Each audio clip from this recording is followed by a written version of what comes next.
Indian arm forces are considered one of the best in the world. और मेरे पीछे जो विजुअल्स आप देख रहे हैं ये दिखाते हैं कैसे हजारों और लाखों भारतीय युवा हर साल बहुत ही ज़्यादा मेहनत करते हैं इंडियन आर्म फोर्सेस के अंदर शामिल होने के लिए।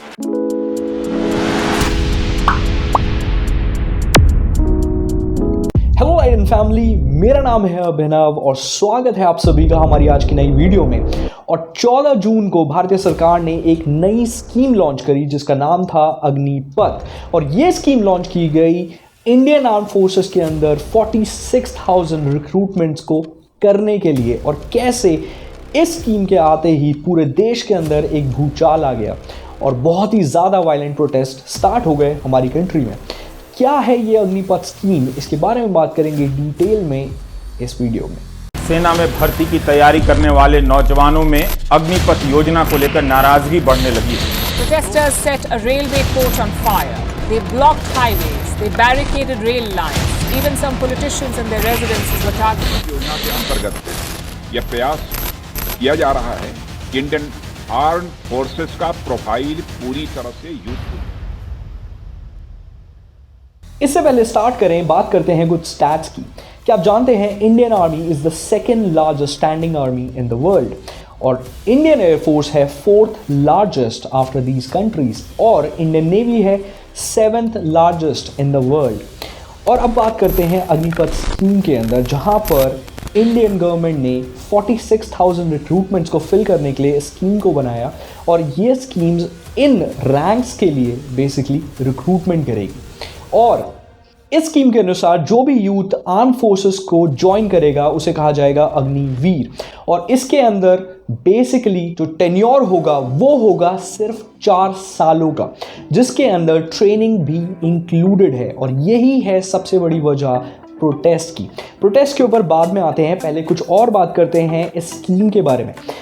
4 साल की स्कीम है, जैसे कि मैंने आपको बताया। पहले साल जो सैलरी होगी वो होगी 30,000, जो चौथे साल तक बढ़कर हो जाएगी 40,000। और इसके बाद जब एक सैनिक रिटायर होगा सर्विस से तो उसे मिलेगा लमसम 11 लाख रुपए तक का अमाउंट।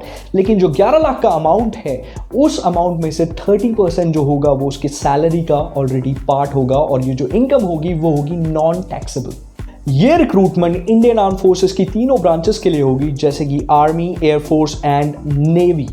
और जब टेन्योर कंप्लीट होगा अग्निवीर्स का, उसके बाद 25% ऑफ टोटल अग्निवीर्स उन्हें रिटेन किया जाएगा सर्विस के अंदर on the basis of merit, willingness and their medical fitness. और वो अपनी सर्विस को कंटिन्यू कर पाएंगे और 15 साल लाइक शॉर्ट सर्विस कमीशन।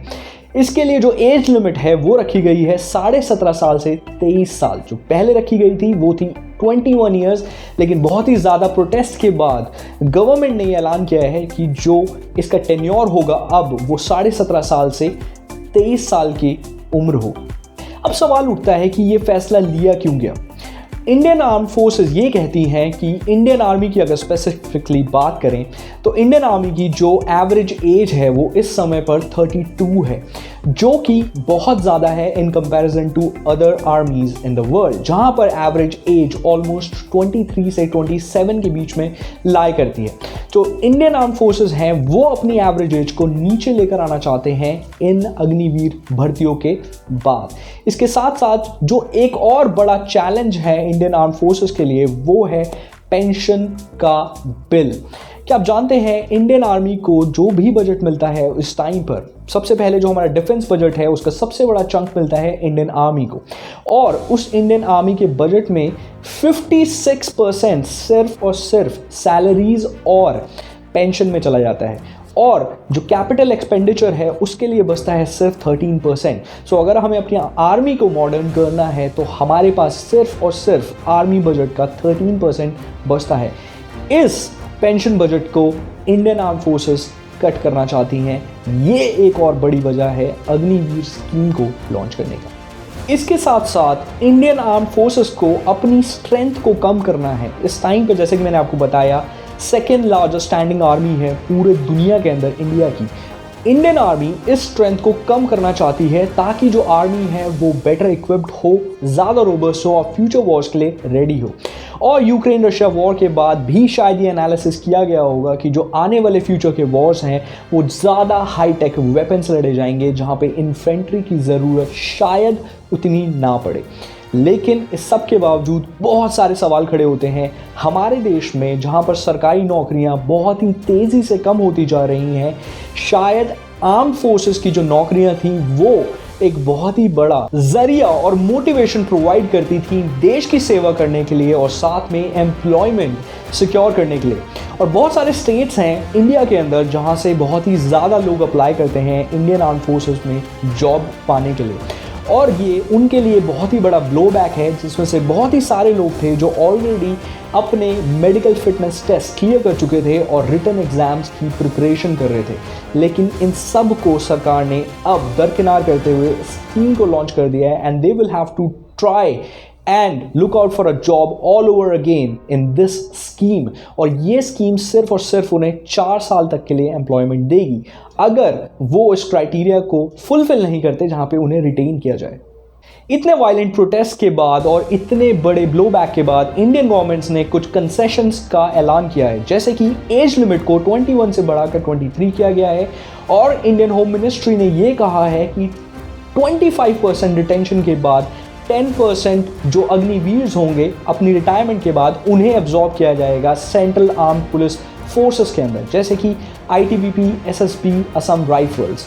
और इसके साथ साथ कुछ और कंसेशंस हैं, जैसे कि इंडियन कॉर्पोरेट्स जो हैं वो सामने आई हैं और उन्होंने कहा है कि बहुत सारी एम्प्लॉयमेंट अपॉर्चुनिटीज़ होंगी ऐसे लोगों के लिए इंडियन कॉर्पोरेट्स के अंदर भी, जैसे कि आप देख सकते हैं एक ट्वीट आनंद महिंद्रा का अपनी स्क्रीन पर। आने वाले समय में चीज़ें कैसी होंगी ये वक्त बताएगा। अग्निपथ स्कीम को एनालिसिस करना इस वक्त पे शायद इतना ज़्यादा आसान ना हो किसी के लिए भी, लेकिन देश सबसे बड़ा है, देश सबसे ऊपर है। हर जवान जब यूनिफॉर्म पहनता है उसे ऐसा ही फील होता है। इसके साथ साथ अगर आपने इस चैनल को अभी तक सब्सक्राइब नहीं किया है तो प्लीज़ कर लीजिए, हमें बहुत ही मोटिवेशन मिलती है आपके लिए ऐसी वीडियोस लाते रहने के लिए। जब आप हमारे चैनल को सब्सक्राइब करते हैं, हमारी वीडियोस को लाइक करते हैं और उन्हें शेयर करते हैं अपने फ्रेंड्स एंड फैमिली के साथ। तब तक रखिए अपना बहुत ज़्यादा ख्याल। This is Abhinav Sharma signing off.